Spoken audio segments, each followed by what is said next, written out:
Terima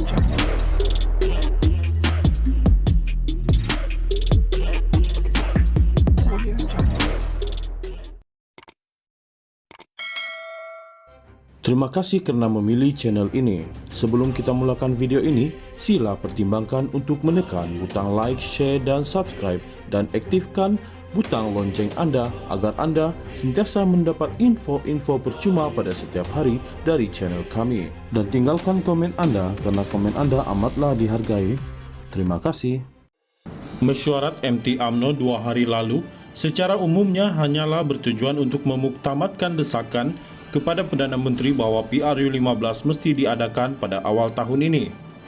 Mesyuarat itu seterusnya disusuli dengan kejayaan menetapkan agar Ismail Sabri Yaakob menghadap Yang di-Pertuan Agong dalam tempoh masa yang tidak terlalu lama bagi mempersembahkan cadangan tarikh pembubaran Parlimen. Dalam hal ini adalah dijangka tarikh beliau menghadap Agong ialah selepas Belanjawan 2023 dibentangkan pada 7 Oktober depan.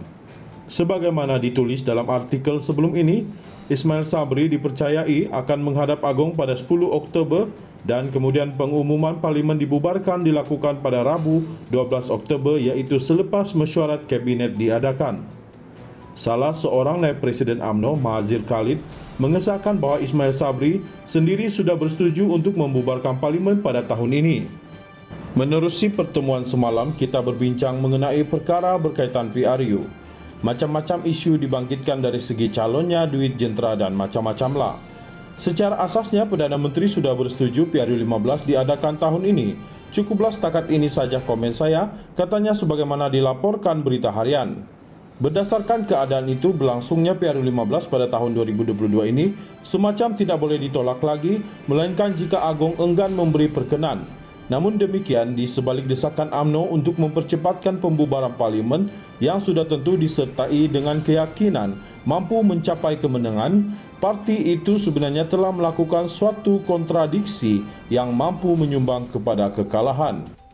Ia berikutan dalam mesyuarat MT malam semalam, sementara memutuskan PRU15 perlu diadakan pada tahun ini, UMNO juga membuat keputusan menggantung keahlian 2 ketua UMNO bahagian serta memecat seorang ketua cawangan. Mereka yang digantung keahlian selama 6 tahun ialah Tajuddin Abdul Rahman, Ketua UMNO bahagian Pasir Salak merangkap Ahli Parlimen Pasir Salak dan Ketua UMNO bahagian Alostar Muhammad Yusof. Yang dipecat pula ialah Zaharin Muhammad Yassin, seorang ketua cawangan dalam UMNO bahagian Bandar Tun Razak. Sebagaimana semua orang tahu, ketiga-tiga pemimpin berkenaan diambil tindakan adalah disebabkan mereka sering mengkritik Presiden UMNO Ahmad Zahid Hamidi. Muhammad Yusof dan Zaharin sendiri mengakui mereka diambil tindakan hanyalah kerana kritikan yang kerap dilakukan sebelum ini terhadap Zahid Hamidi.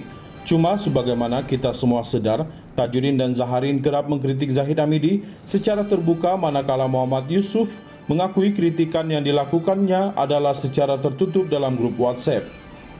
Di ketika PRU15 kian hampir, detiknya dengan kemenangan adalah matlamat yang ingin dicapai, meletakkan UMNO dalam keadaan paling kukuh dan bersatu seharusnya merupakan keutamaan parti ketika ini.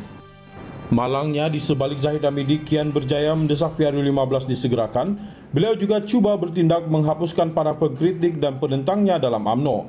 Menggantung keahlian dan memecat mereka yang bergelar pemimpin pada ketika ini adalah tindakan yang tidak sesuai kerana ia boleh mewujudkan perpecahan dan merosakkan persiapan jentera parti menghadapi PRU, tambahan lagi jika mereka itu berstatus ketua UMNO bahagian.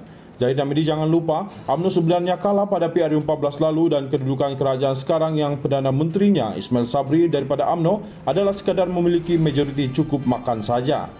Dengan itu, memastikan kemenangan di setiap kerusi Parlimen yang ditandingi BN adalah sangat mustahak beserta bernilai. Dengan menggantung Tajuddin dan Muhammad Yusof, apakah dengan tindakan itu UMNO yakin BN mampu mempertahankan kerusi Pasir Salak dan merampas kerusi Alostar yang kini dipegang pembangkang? Bagaimana jika mereka itu, terutamanya Tajuddin yang dikenali sebagai kaki lawan, membuat kerja gila dengan berkempen secara habis-habisan untuk memastikan UMNO tidak menang PRU15 akan datang?